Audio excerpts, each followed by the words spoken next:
Hey, it's Dave with Dashboard Devotions number 11. I just want to talk about what's going on in our country right now. Not to get political, but to be spiritual about it. Our cities are burning.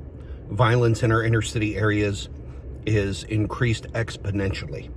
Domestic violence, child abuse, all over Blair County.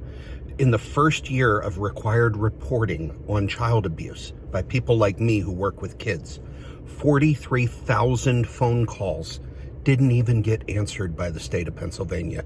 43,000, nobody picked up the phone to hear about child abuse.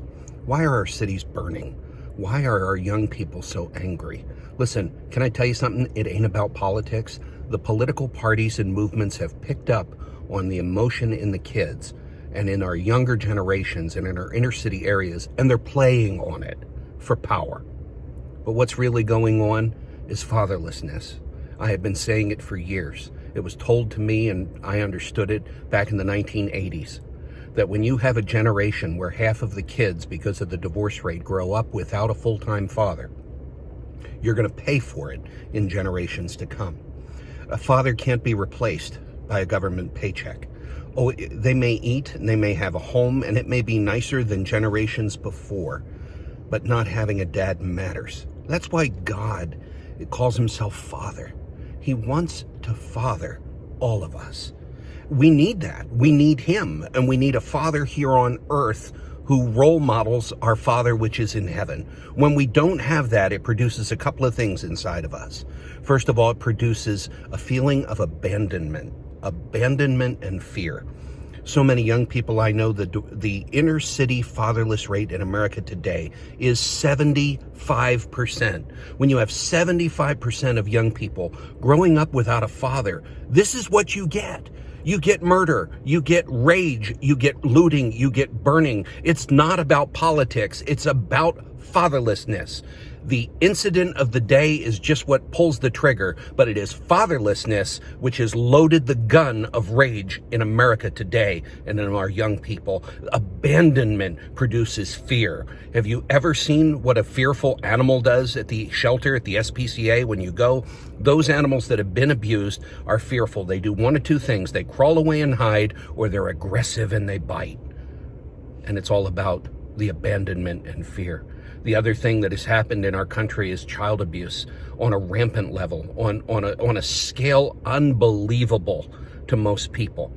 So we have abandonment by our fathers. We have abuse on a rampant level. 65% of the kids who come to the camp at the door have witnessed domestic violence against their mother. You don't think that produces rage in the heart of a young man who watches a big man beat their mother when he's supposed to love her? And that triggers rage that is unbelievable. It is so important. I'm going overtime today. I'm going overtime because America needs to hear this. We need fatherhood restored.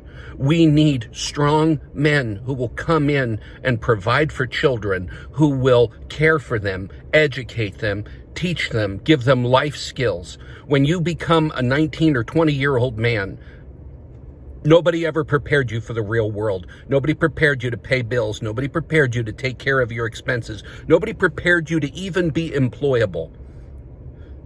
You're going to rage. You're going to rage, or you're going to check out, and you're going to check out with whatever numbs you, from alcohol to drugs to pornography to whatever it is, and that's only going to feed the fire. America, we need a return to God the Father. We need a return to good and tender and loving fathers who know God, who will talk about him with their kids, who will teach them life skills and not abandon them. We need God. And we need fathers. And we failed. And we are reaping what we've sown. We need to restore it. The Door Ministry is doing that. God called me to do it, but believe it or not, he called a lot of people who didn't listen. He called a lot of our local church people, and they didn't listen. He called them and they denied it. We don't have that problem here. Our community isn't like that. It's not as bad as you say, Dave. You're just seeing skewed numbers because you work with some difficult kids. Oh yeah? Look out your window now. Then who was right? I wish I was wrong, but I'm not.